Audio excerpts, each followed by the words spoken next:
everyone, I am Damian Holbrook from TV Guide Magazine and TV Insider, and I am here with the lovely Lauren Ash from Superstore. But we're here to talk about her side hustle, the True Crime and Cocktails podcast. Now, I hear that you are obviously a huge true crime fan. Yes. Were you like me, where you were like oddly obsessed with things that you shouldn't have been as a child, like Charles Manson and Son of Sam?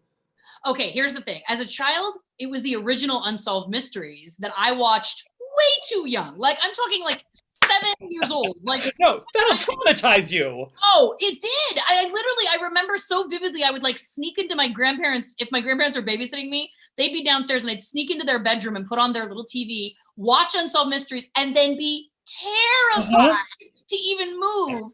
And what it is translated into in my adult years is, yes, I can talk about any serial killer at great length. I know a lot of details, more than I should. Right. Your search history could get you on a government watch list.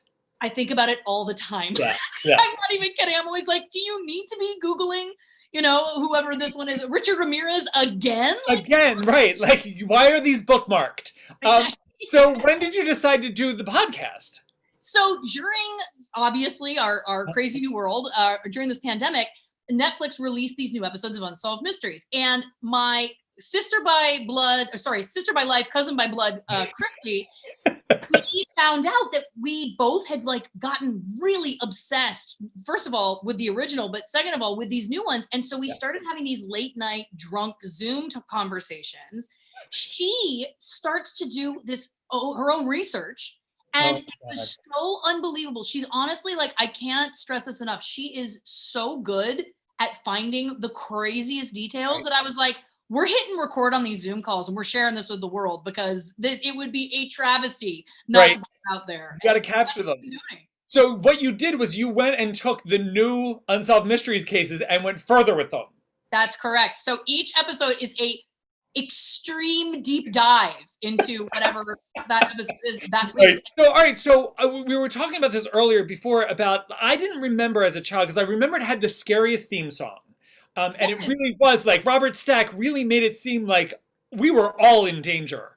But I didn't remember them doing like supernatural cases or UFOs, but obviously they did. And this new batch, they had that one in the Berkshires. Yes. So what kind of cases do you like to look at? Do you like the supernatural ones? Listen, I was a big X-Files fan, like huge X-Files fan. And obviously, as I revealed on a panel that we did together at Comic-Con, I'm a huge Supernatural fan. So that stuff does appeal to me. But that being said, I've loved the stuff that Christy has uncovered. The Berkshire's UFO episode, for example, she went on this whole deep dive into secret governmental LSD experiments that were happening. Like, so that was awesome because I'm a believer in aliens and all of the above, but seeing that, I was like, well, it's possible it could have been that too.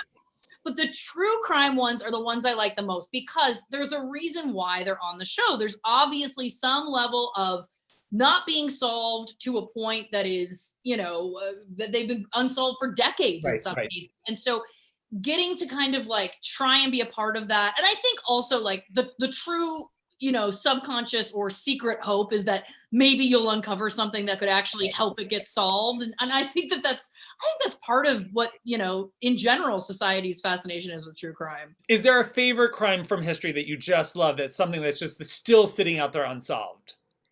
I mean, listen, there's just so many. I haven't found one that I didn't like, to be honest with you. I'm so into any true crime documentary. It's like me in the dark with a bottle of wine, just like a troll, watching it. I will say that this season of Unsolved Mysteries on Netflix, the new one, there is a couple of episodes that are really good. There is one about a woman who was found dead in a hotel room in Oslo, and there is no trace of who this person was, of what she was doing there.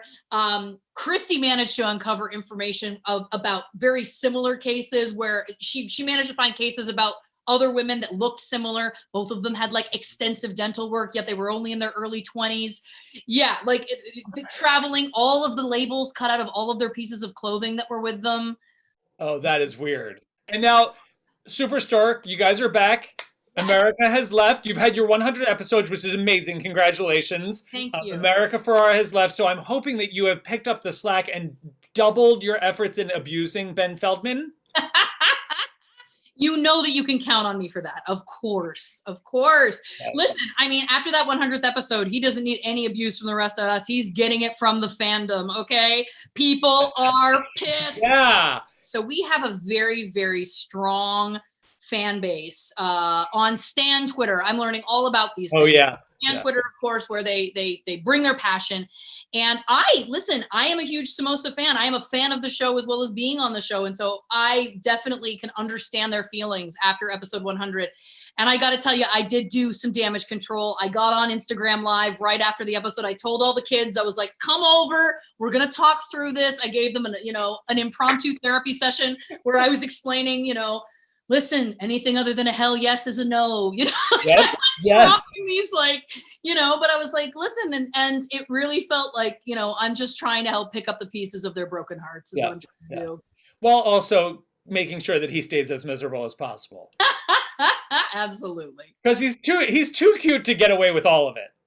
Did I ever tell you about when he directed and the prank I pulled on him? No. So Ben Feldman, he's going to hate that I'm telling the story, but Ben Feldman, he gets mistaken for BJ Novak all the time. He has some very funny BJ Novak stories where through circumstance, they kept running into each other, this whole thing, but this is like a constant theme.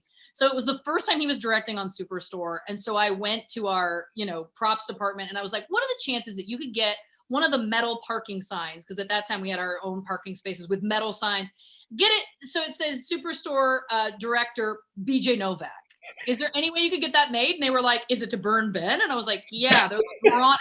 So they had a metal sign made, screwed into a post. God, yes. And it took him 3 days before he noticed it. He was parking there for 3 full days before he noticed. God, that poor kid. I love it. I love it. Well, so good. Listen, it's so great seeing you. I'm so glad that you guys are back and you're doing well and everyone's safe and healthy. And I love that you've got this podcast too, so people can just listen to it whenever they want, when they don't hear you doing She-Ra stuff. Thank you again. Thank you so much. Stay safe. Give everyone at Cloud9 our best. Of course. And I will talk to you later, okay? Thank you so much. Thank you.